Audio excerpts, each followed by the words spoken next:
Buenas tardes para todos. Bueno, vamos a comenzar. Estamos viendo precisamente, ya estamos a unos cuantos días. Hoy estamos a 9 en el calendario, pero el 17 de Tamuz es el 13, o sea que es este próximo fin de semana, cae en domingo. Hay que ayunar. Es un ayuno que comienza en la mañana y termina en la noche. Pero hay que poner mucha atención. Pero a eso vamos a ver algunas reflexiones precisamente para estos días. Ya que vamos a iniciar el periodo de 3 semanas de Ben Hametzarim, son fue alcanzada hasta en las estrecheces. En las estrecheces es entre 17 de Tamuz y 9 de Ab. Entre estos, o sea, en ese periodo de tiempo es como donde sucede bueno. Ya es sabido de todos los que nos conocemos, que es un periodo muy, muy difícil. Hay que tener muchas precauciones. Pero vamos a ver aquí algo. Fíjense que el profeta Yirmiyahu que escribió el libro de Eja, se conoce como Lamentaciones, pero no es Lamentaciones, tenía como por objetivo mencionarle a todo el pueblo todos los cuales, los pecados por los cuales Dios los había castigado. No podría ser que Dios que enviara toda su ira sin antes avisarle por qué por qué merecían ese castigo. Porque si no, entonces no habría arrepentimiento, shubá, para regresar al pueblo. Sin embargo, dice aquí dice el templo, dice la destrucción de Jerusalén y el primer templo, así como de todos los sufrimientos y la aniquilación de una parte de sus habitantes, dice, ese es el objetivo de todo esto. Ahora, dice ahí la destrucción y la primero fue la profanación y después la destrucción del templo. ¿Por qué tenía que destruir el templo? ¿Por qué? Y por qué tuvo que llegar otras personas para para destruir el templo y profanarlo? El tema general de este punto es de que así como el templo fue profanado y fue destruido, dice que Israel entendiera que ellos también habían profanado sus almas y por consiguiente después venía la destrucción. Entonces, ahora, ¿cuál es la enseñanza de todo esto? Que precisamente que muchas veces las personas reciben un jalón de orejas, una llamada de atención, un problema. En un problema más bien. ¿Por qué? Porque cometió algo que era indebido, pero como la persona no reflexiona en eso que hizo equivocado, entonces simplemente recibe digámoslo de esta manera, el castigo, pero no que Dios lo castigue, sino que esa persona se castiga a sí mismo. ¿Por qué? Porque debería de entender, en la temática de todo el libro, que todas las cosas vienen a consecuencia de, por ejemplo, hace algunos meses estaba comentando que absolutamente todo lo que nos pasa en la vida es consecuencia de algo que se venía repitiendo constantemente.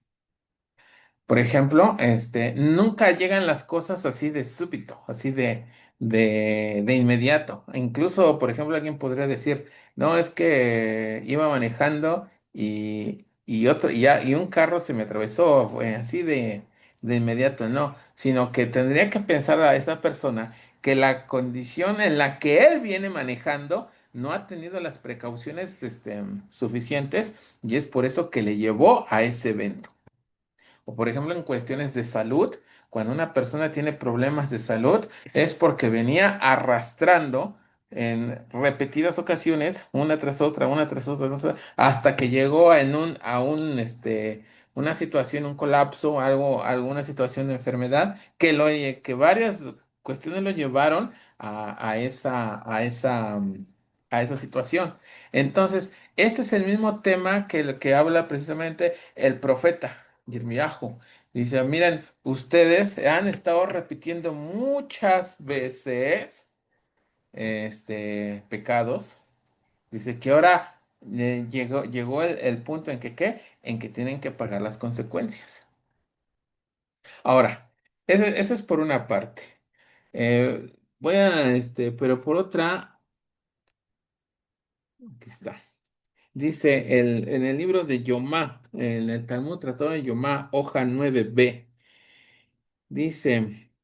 Aquí claramente explica por cuál fue eh, una de las causas principales por las cuales se destruyó el templo.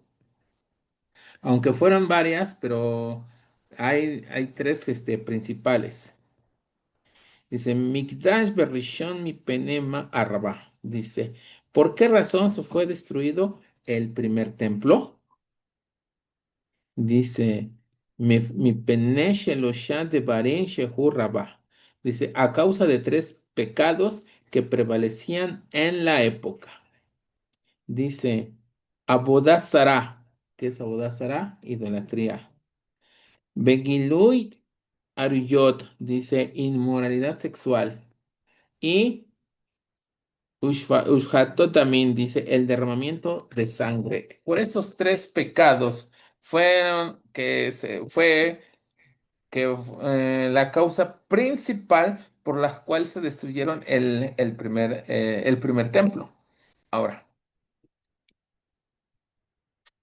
Abodázara, idolatría, Arayot, inmoralidad sexual y derramamiento de sangre. Vamos a ver qué significan cada una de esas tres.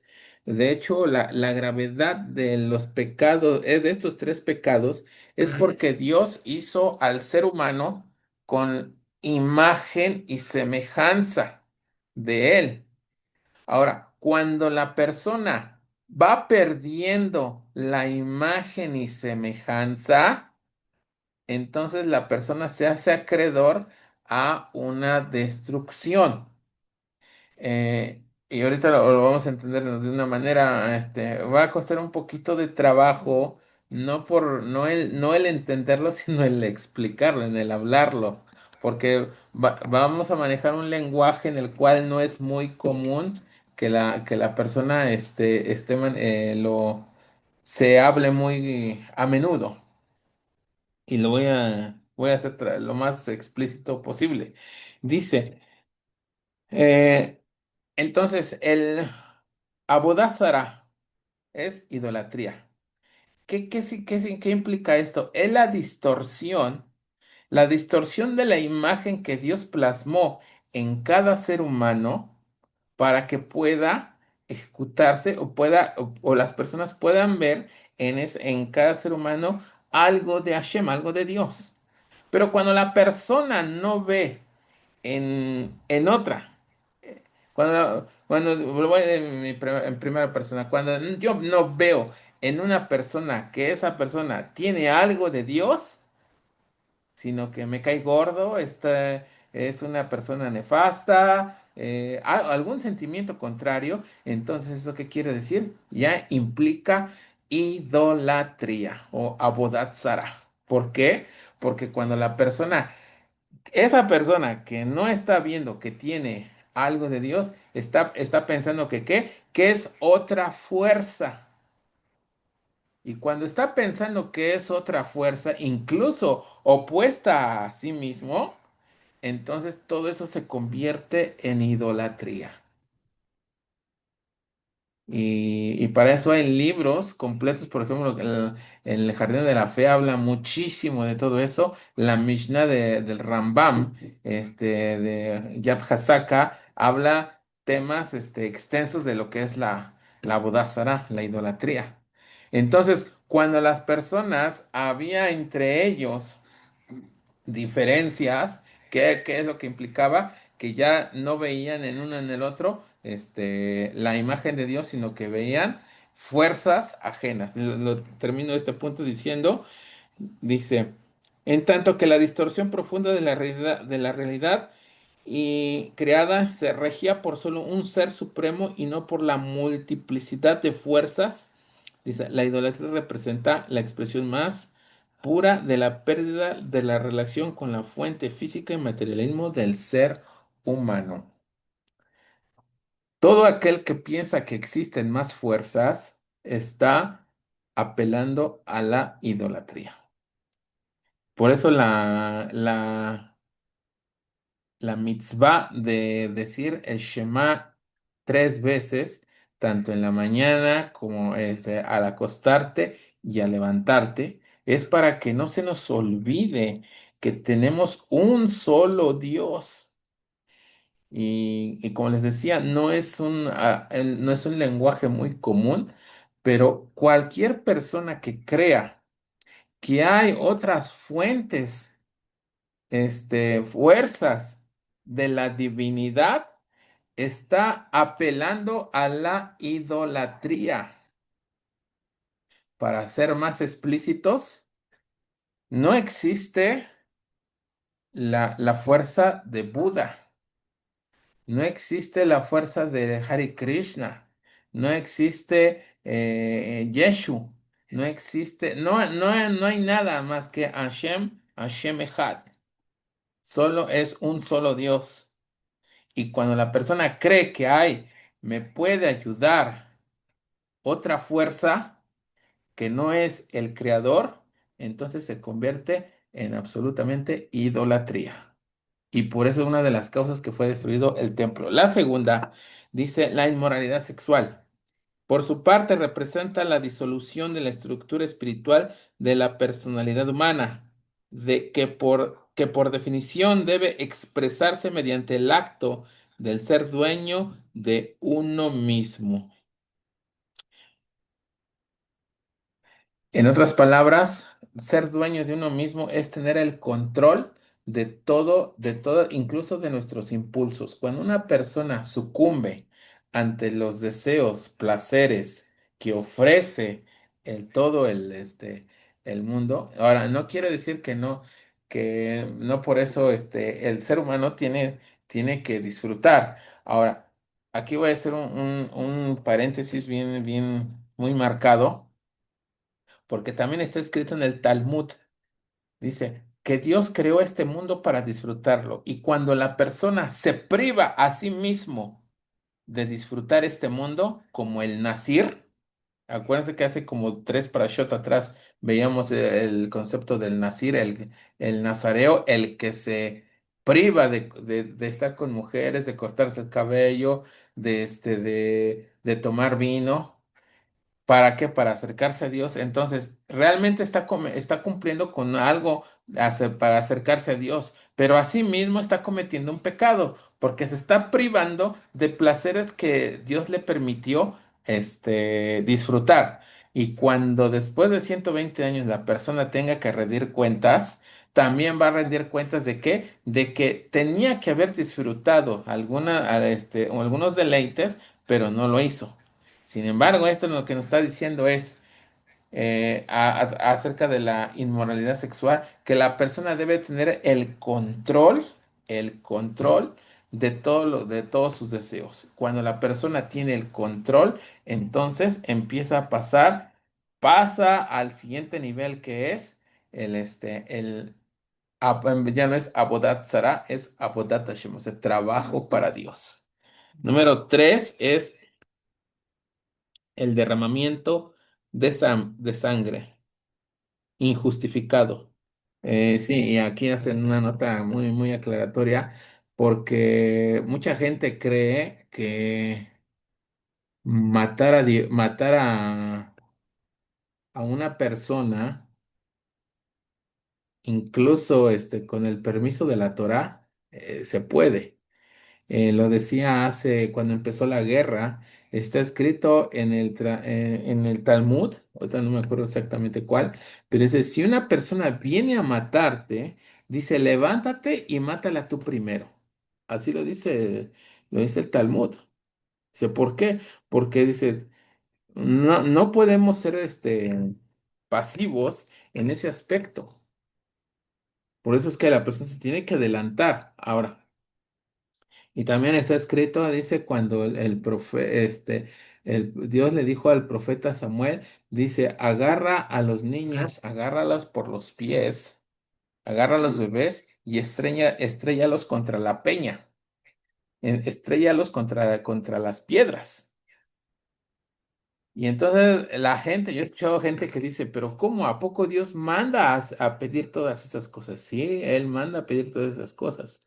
Si entendemos por qué los niños, los bebés del pueblo de los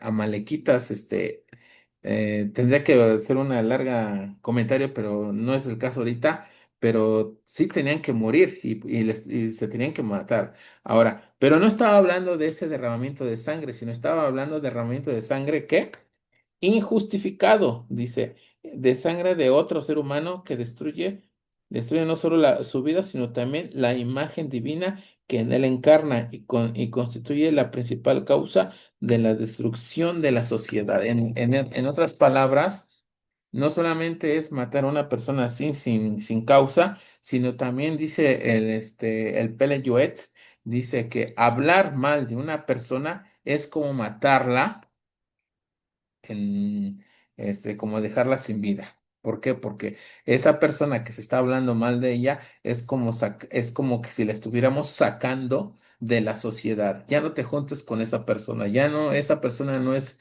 fiable, esa persona, entonces la estamos sacando poco a poco de la sociedad, del círculo. ¿Para qué? Y se interpreta como matar también a una persona. Dice, sin embargo, los tres pecados no fueron el único factor causante de la destrucción del templo, sino hay diversos versículos bíblicos en los cuales y las enseñanzas rabínicas que citan otros factores que, aunque no fueron tan decisivos como los tres pecados capitales, sí contribuyen y permiten a la idea original. Incluso después hay una mitzvah que dice, perdón, en el Talmud hay un concepto que se dice así. Yo dice a tal cual, dice, por todo, la persona tiene la obligación de cumplir todas las misbot, pero si la persona le piden, haz abodazara, o si no te matamos, se tiene que dejar matar. Tener relaciones, prohibidas. Si no lo matan, también se tiene que dejar matar. Y otra es la de derrama. Mata a esa persona, si no yo te mato. También se tiene que dejar matar. ¿Por qué? Porque estos son tres causas principales por las cuales el templo, que ahora entiéndase que el templo fue destruido, pero ¿para qué? Para enseñar a la gente que sus almas estaban siendo profanadas con toda la sociedad que ya había en ese momento. Y entonces dice, como sus almas ya están sucumbiendo, entonces dice, entonces ¿de qué sirve que esté el templo para poder avanzar?